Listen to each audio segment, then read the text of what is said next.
You're listening to the Life Purpose Advisor podcast, episode 36. We do all we can to grow the best wine possible, and we sell fruit to 12 different wineries. Some of the best wineries in the state: Peter Michael, Patsy Hall, Custodian, Testarossa, Roar. And people ask, do we compete? And I say, no. I like to think of us as an all-star team. We compare notes, ideas, and we all work together to make the best Pinot Noir possible. You're listening to the Life Purpose Advisor podcast. Life purpose, spirituality, higher calling, personal growth, meaningful life.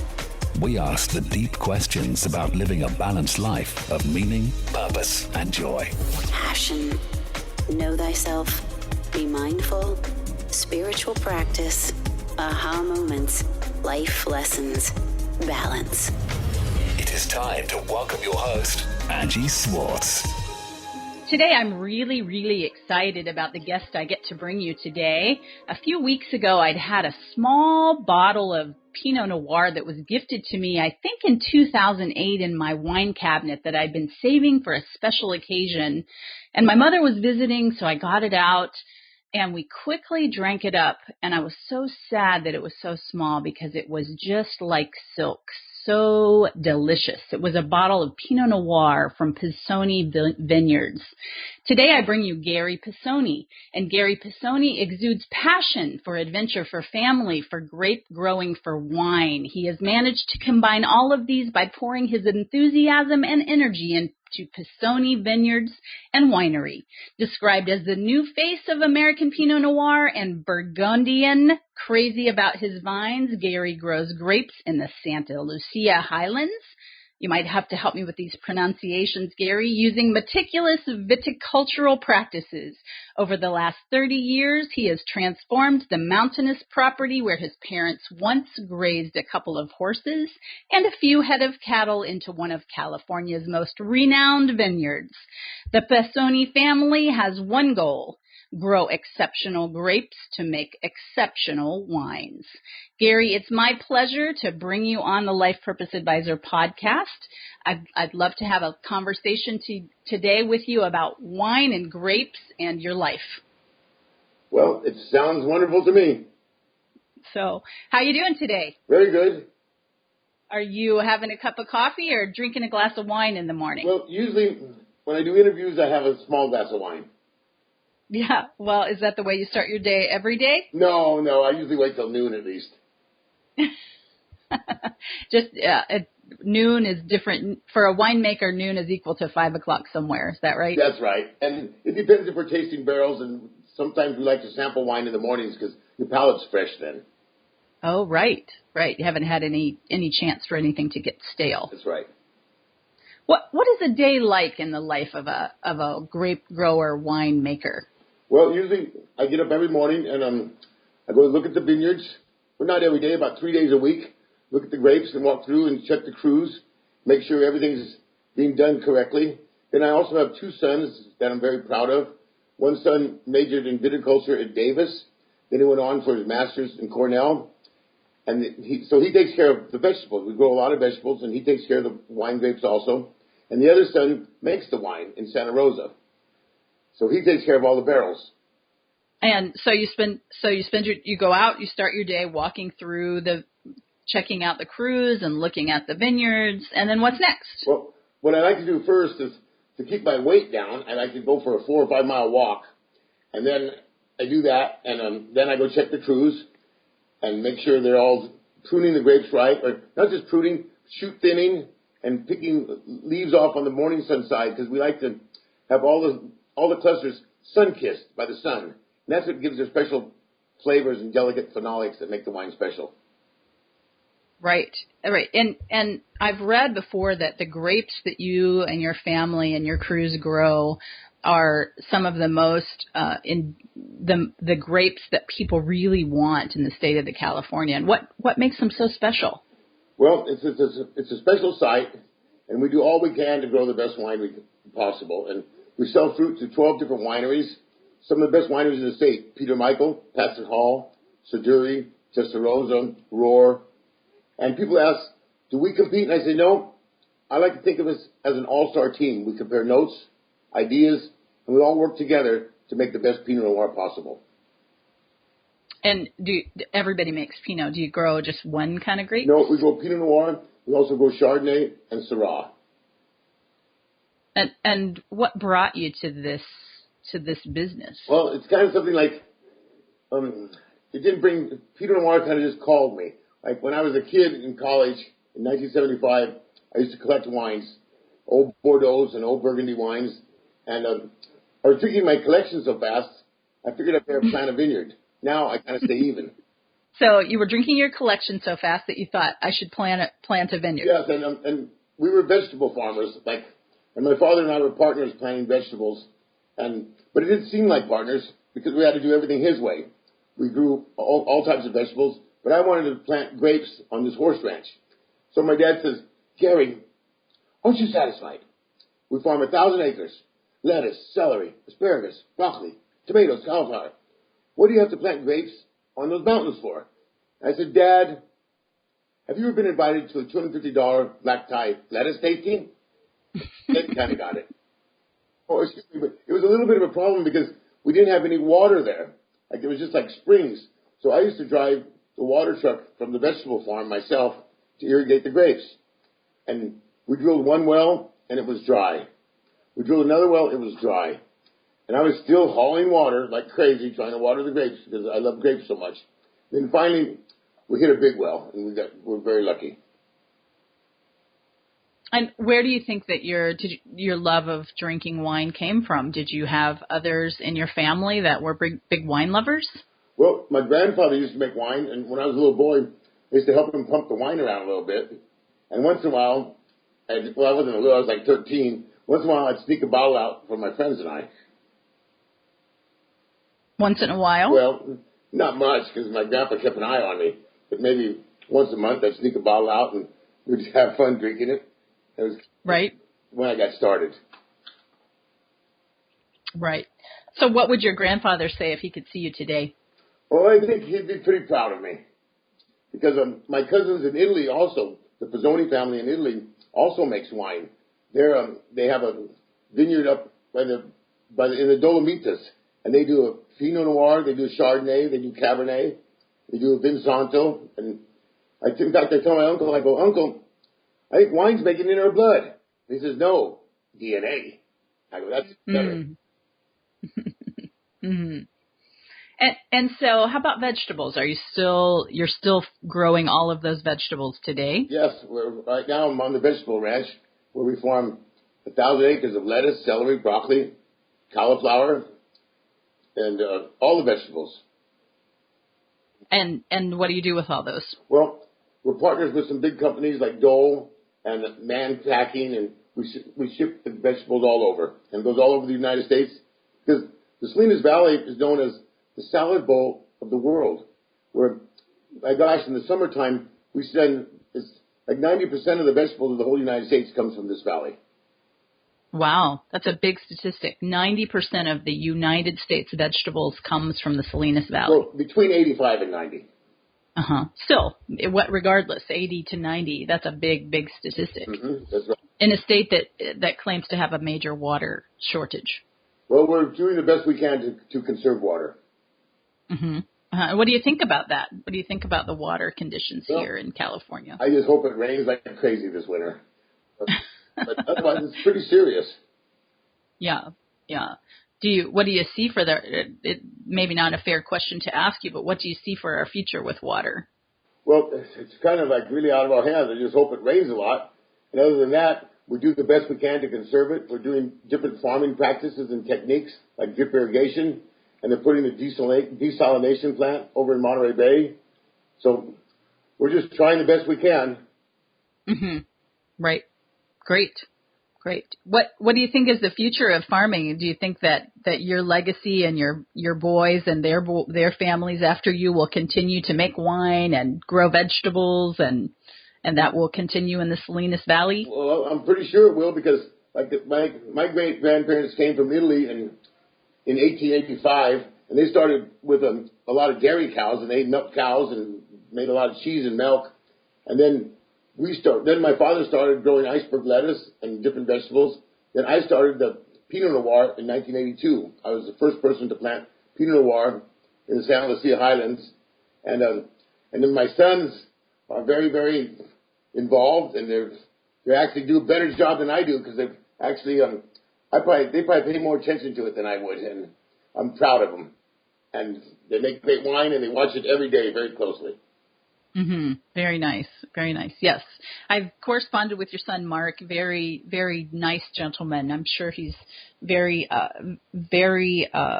particular about what's going on your farms there, and with a lot of prideful prideful eye watching over how things are going there. Yeah, and then I have 3 grandchildren, which they're like one's 6 and one's 3, and another one was just born, and I hope they're involved also. Well, they have the pictures on your websites. I haven't visited you there, but the pictures on your website of your properties are just amazing, majestic place to be able to visit there. You must wake up every day and look outside and just feel so blessed. Yes, it's really a special valley here in the Salinas Valley in Monterey County because it's kind of like there's not really any stop signs and not a lot of traffic. So it's really kind of like old California. Mm-hmm. Mm-hmm. I could see that. Let's just mention your website so folks that are listening can go out and get a view of what your properties look like. Well, my son's here. Let him describe it because I've only seen it once. You tell him, Mark. Hello. My name is Mark Pisoni. I'm Gary's kid, and I'm here to fill in with Dad and help him out on details. And that's kind of what my role is in our company and my brother's role as well. I'm in the vineyard full-time, and I help out in the office, and my brother Jeff is in the cellar. We have a pair of websites. One is called Pisoni, Pisoni, vineyards.com, and it's got some gorgeous scenes of our vineyard. Our vineyards are up in the mountains, really lean soils, and it gives you a great profile looking down in the valley and the vines there. We also have a website called Lucia Vineyards. It's a brand of wine we produce from our Gary's vineyard, and that has a number of photos as well. Beautiful. The scenes, the pictures are just really amazing. If you didn't want to have a glass of wine before you go to your website, you certainly would want to after you took a look at it. So thank you, Mark. Happy to help out, Angie. So, Gary, I'd love to ask you if you know what your life purpose is. Well, that's kind of an interesting question because I never knew before, but now I really believe my life purpose is going Pinot Noir, making wine, and enjoying my family. Beautiful, beautiful. And do you think you've had any aha moments during your life that told you what that was? Well, maybe like in 1971, we used to grow. I wasn't involved in wine then. We used to send onions to Puerto Rico, and we would send 50,000 sacks a year. So I went to Puerto Rico with my parents, and we were in a restaurant, and the sommelier, I didn't even know what a sommelier was before, but the sommelier had a taste vine around his neck, and I think everyone knows what a taste vine is. It's like one of those things they sample wine out of. And I was watching him at the dinner, and he poured a little wine in the taste vine, and he swirled it, and he smelled it, and he kind of slurped it up, and I was watching him, and I was thinking, what is this guy doing? So I said, I want to go back to California and learn all about it. And that was 1971. And I learned quite a bit about it, and I just fell in love with it. Very nice. Very nice. And, that day, how do you think that's affected your whole life and your work? Well, then I came back, and I remembered I was making wine with my grandfather all the time, and I just got more involved, and I studied wines of the world. I've been to every growing region of the world, from South Africa to Burgundy to New Zealand to Australia, Oregon, Washington, and I've just been Pinot Noir crazy ever since. And do you have a favorite region? Well, I'd probably have to say right here where we're at. Mm-hmm. How about a second? Napa. I like Napa Valley a lot, but they're more Cabernet people. I like Santa Maria and Santa Barbara. They do a wonderful job with Pinot Noir. And Oregon and Washington, it's a little cool up there, but they still do a great job. And I guess, what I really respect about wine growing is like that wherever region you're at, that you do the best you can. And that's the main thing. Because it's really not us that makes the wine. God makes the wine. Nature makes the wine. We're just custodians that take care of it. And I love growing the grapes. And you know what? When I drink it, they love me back. How did they do that? How do they love you back? They just make me smile. Very nice. Very nice. I love what you said about God makes the wine, which is a great segue into my question for you about what are your spiritual beliefs? Well, I definitely believe there's a higher power because the way the universe works, the synchronicity, and all the way everything plays into, and you meet people that you never thought you'd meet, and it kind of helps you get along better in life, and things just work, and it's like it just doesn't just fall. I mean, something has to make this happen. It works so well. You don't think it's just a coincidence? No way. No way. Yeah, it would be very arrogant of us, wouldn't it, to just think that we're that powerful to just make all of the connections that happen in our lives. To be a recipient of it and just say thank you and keep it coming. Right, right. And how about tools? What have you used certain tools along the way in your life to foster knowing yourself better and keeping the flow going? Well, that's kind of interesting because about 15 or 20 years ago, I started studying astrology, which is not like reading it in the newspapers. I mean, really studying it where you like look at all the planets and read all the books about it. And I've gone to several seminars and classes. In fact, I went to one in San Diego and really increased my self-awareness. And what did you learn? And which have you studied with some big astrological experts, or how's that work for you? Write all these books. I have about 100 books on it, and I read them all. And really, and then I like a lot of people I do business with. I like to check their astrological charts to see how we get along, and if I can trust them, and if they do a good job, and I can really see a lot. And it really, like I said, increases your self-awareness and makes you more just aware. Mm-hmm. What did you learn about yourself? Well, I learned that I'm made for the wine business, and that I love people, and I love making people happy, and I love having them come to the vineyard, having parties, and showing them the grapes, and teaching them about wine. And I'm kind of like, well, I was going to be a teacher before when I was in college, but I decided my father wanted me to come to the farm. But so I just really love helping kids and showing them magic tricks and doing things like that. Mm-hmm. Mm-hmm. And if you were saying that you like to look at the astrological indications for your business partners, if you found out that you couldn't trust someone or that there was maybe some underhanded intentions, what would you do with that information? Well, usually I check it before I get started with them.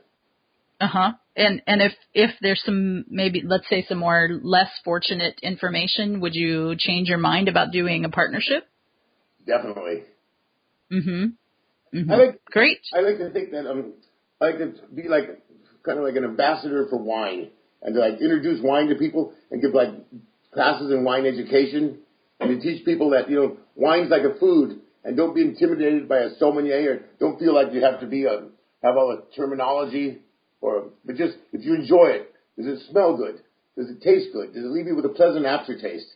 Wine's a simple thing. It's something to be enjoyed with your friends and shared with, and it makes every meal go a little bit nicer. I'm a pretty generous person, but I have to admit, just to get this guilt off of my chest, when I drank that little bottle of your Pinot Noir, and I shared it with my friends, I sure wished I hadn't shared it. It was so yummy, delicious. I wanted to save it all for myself. I can understand that, but you know what? After hearing you say that, I'll send you some big bottles. You're so sweet. You're so sweet. You don't have to send me. I'm sure that I'll meet you. You don't have to send any, but I'm sure that I'll meet you and see your vineyard. I don't know how anybody could meet you and not want to see your lovely place. But thank you for saying that. You're welcome here anytime, and bring your friends. And don't worry, I will not run out of wine. I feel certain that that's the truth, that you will not ever run out of wine. Since you were talking about you like to be an ambassador for wine, when we were talking earlier, you mentioned to me that you have a big speaking engagement coming up. Do you want to talk about that a little bit? Well, I'm pretty excited about that because I speak in like a lot of different events, but I've never spoken in one like this. It's going to be in New York, and the Wine Spectator has invited me there. There's only going to be 3 people talking about Pinot Noir from California, and I'm one of them. And I think there's going to be like, I don't know, hundreds of people in the audience, and I'm going to be pouring the wine and just telling and describing how we make it, how we grow the grapes, and it's going to be a very exciting thing. And you said that's with the Wine Spectator? Yes. Right. And is this at a big food and wine conference? Is that where you're going? Yes, it is, in New York. Wow. What month is that? Oh, I think it's the end of October. Yeah. Is there a way for folks to look up that conference? I think they can check on the internet, and it'd be like the New York Wine Experience, I think it's called, or something like that.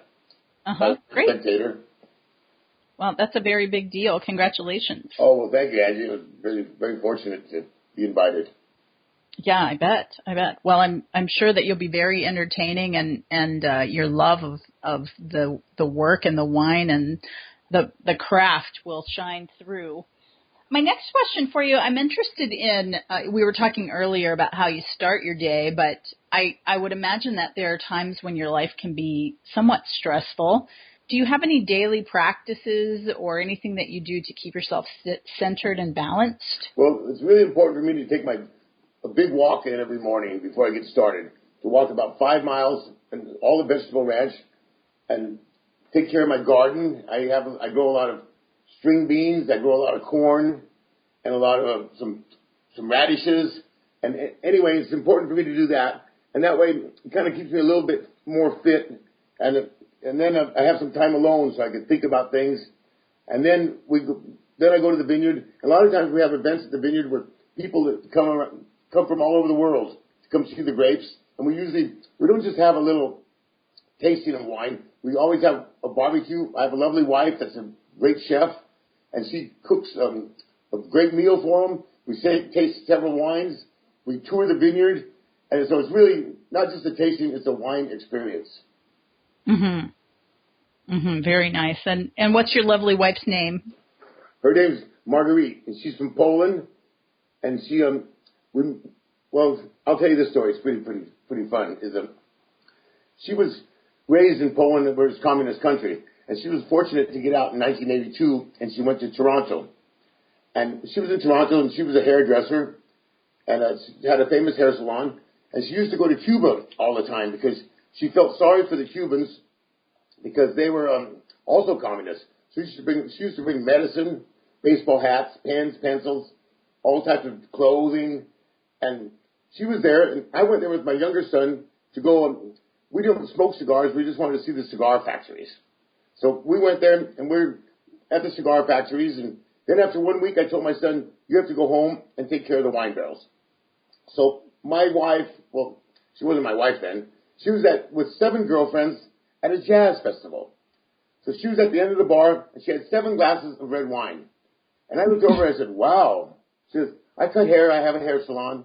And I said, if you like hair and red wine, I got plenty of both. And it worked. And she says now it's still working. Because she likes hair and red wine? Yeah, and I got plenty of both. Very, very funny. Very funny. And so how long have you been married? Well, since 2006, and we took off, and we went to Las Vegas to get married, and this wonderful man is a big black preacher named Reverend Love. He married us. Reverend Love. Very nice. Very nice. And so she cooks for all of the people that come for winemaker dinners and events at the vineyard. Yes, and she has an excellent palate, and she's taking sommelier classes, and she's taken several cooking classes, and she's a perfect match for me. Talk about synchronicity, huh? That's it, too. To meet in Cuba, Yeah. How crazy. Right. The universe brings us what we need when we need it, I guess. Have you ever encountered resistance from friends or family regarding what you do for a living? Well, when I was younger, like my father thought I was crazy, but because there was no water and no one ever planted Pinot Noir here before, and it didn't work out real well at first. It took several years, and they say the key to success is perseverance. So I kept trying and doing a different thing, and But the last 20 years has been flowing pretty smooth. But the first 10 was pretty difficult. Mm-hmm. Mm-hmm. And if I wanted to get off of this interview with you and go buy a bottle of your wine in a local market, could I do that, or do I have to buy it directly from you? I'm not exactly. Let my son explain that because he takes care of the sales. Okay. Again, Mark Pisoni, chime in, and Angie. Sure. Listeners. The easiest way to track down our wines is to go to one of our two websites, either luciavineyards.com or pisonivineyards.com. People can sign up for a mailing list, and we can send you information about our vineyards, what we're up to. We make these very educational, so we talk about a lot about what we're doing in the vineyard, how what we're doing is affecting our wines. We're really hands-on farmers, so we talk a lot about our farming practice, our mountainous vineyard properties, and everything we're doing in the vineyard. And you can also purchase our wines, and we can ship it to your doorstep. Makes it very right. Right. And so are you the source, Mark? You're just your website, or are there other ways to buy your wine? Primarily our website. We do not make a lot of wine. We make a small amount of it, and we try and do it extremely good. Dad, from the beginning, has set our goals on producing very high-quality wines in limited supplies because we feel the highest quality wines that we can produce, we only make limited amounts of those. Right. Thank you. Thank you for explaining that. Okay, Gary, are you still there? You bet. All right, can I ask you a lightning round of yes or no short answer questions? Of course you can. Do you think passion and life purpose are the same things? Kind of is. I never really thought of it like that, but yes. Do you think everybody has a life purpose? Well, I don't think everyone has, but they should have. Right. And they reach a little deeper, they can find it, but maybe some people don't have enough gumption or enough drive to go after it. Right. They should have. I like that answer. On a scale of 1 to 10, 10 being the highest, how important is following your joy and igniting your purpose? Oh, I'd say that's 10. 10. Great. Did you ever quit your job to follow your purpose? And do you think somebody needs to quit? Well, I never quit my job because, my job's was always been farming and working on the farm. But I worked for other companies when I was in high school. I never quit those. I used to work in the fields and load lettuce boxes and onion sacks. But I never quit any jobs. But I don't know. I guess if I felt that I needed to, I sure would. Right. So do you think somebody should? You think somebody should quit if they're unhappy and not following their heart? Definitely. Yeah. It's got to be better than being unhappy. You always find anything. But you can't be a chicken. Yep. Takes courage, right? A little bit, because it's kind of like sometimes you got to put yourself on a limb. For sure. Next question. What brings you great joy? Seeing people be happy when they drink my wine, seeing people be happy when they get the wine tour, and seeing, it's like, you can't believe, this has really been giving me great joy. There's probably been, I don't know how many hundreds of people at the vineyard, but I bet 50 or 80 of them have told me, they go, this has been the best day of my life. And I say, better than your birthday? Better than Christmas? They go, the best day. And that makes me very happy. Mm-hmm. And I think you've alluded and demonstrated through this interview that your family also brings you amazing joy. Oh, my God. When I see my grandkids run, in fact, my grandson just ran, he's like 6 years old, and he ran a 5-kilometer race in 39 minutes. And to see how strong he is and how much he runs and how happy he is doing it, it makes me very proud. And the other day I played tennis with him, and I make pottery. I'm also doing in college I worked on the potter's wheel and fired kilns and everything. So I make pottery with the grandkids, and it's really fun. Great. Amazing. If you unexpectedly amassed a great-sized fortune, what would you do differently with your life? Probably not much. I'd probably do the same thing, maybe give a lot of money to charity, help people that need it, but probably pretty much the same thing. Okay, thank you. We all need money to do things, but I don't my goal is not to make money. My goal is to make great wine. Mm-hmm. Mm-hmm. Thank you. Thank you. And just in getting ready to close, an important question. What should the listeners learn from your life?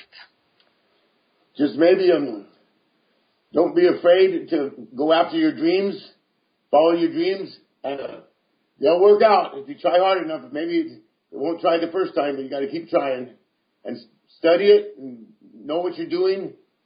And come visit me, have a glass of wine, I'll coach you a little bit. I like that. I like that. And I just wanted to ask you one other follow-up question about astrology. Is there any books or people that you are very fond of that you'd like to recommend that we look into? Well, as I went to a class in San Diego with a man named Stephen Forrest, who's an outstanding instructor and teacher, and a man named Robert Hand, Demetra George. My gosh, they're all fantastic. I mean, these people have taught me a lot, and I usually go to seminars and conferences in Seattle and, like I said, in San Diego. But I'll tell you, it will really open your eyes. I don't know how it works, but it sure works. Mm-hmm. Mm-hmm. Quite amazing. I've studied many tools and just a little bit of astrology, but there are so many things that are pointing to that there's a great map for our lives that is out there for us to learn from if we're willing to read them. And Angie, when we're done or after, you can give me your birthday and your birth time, and I'll interpret your chart for you. I'll do it. I'd be honored to do that. So anything else that you'd like to talk about before we wrap up today? Well, I just like anyone who is really truly interested in Pinot Noir and growing grapes to come visit us here in Monterey County, and I'll give them a special tour, and it'll be worth their while. Thank you so much. And if somebody has a question that they'd like to ask you specifically, Gary, and maybe Mark, you want to answer this, what's the best way for them to send that question to you? I'm going to chime in. The best way is to go to our website, either luciavineyards.com or pisonivineyards.com. You could send us an email or give us a phone call, and it'll come to me, and then I'll track down Dad.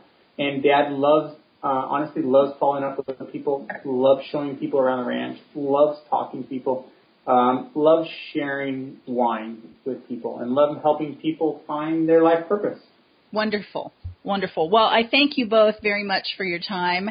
I'm only sad that we weren't doing this sitting in your vineyard because I'm sure it's quite a beautiful vista to be looking at every day. I look forward to following your wines and seeing what the future brings for both of you. Well, thank you so much, Angie. Thank you. Thank you. You've been listening to Gary Pisoni on the Life Purpose Advisor podcast. This is Angie Swartz. If you'd like more information about finding your life purpose, please visit lifepurposeadvisor.com and sign up for our free self-study. If you have questions for me, you can also send me an email directly there on our contact form, or you can contact me directly at Angie@lifepurposeadvisor.com. I welcome your questions and your suggestions about guests for this podcast. Thank you so much for listening and have a wonderful day.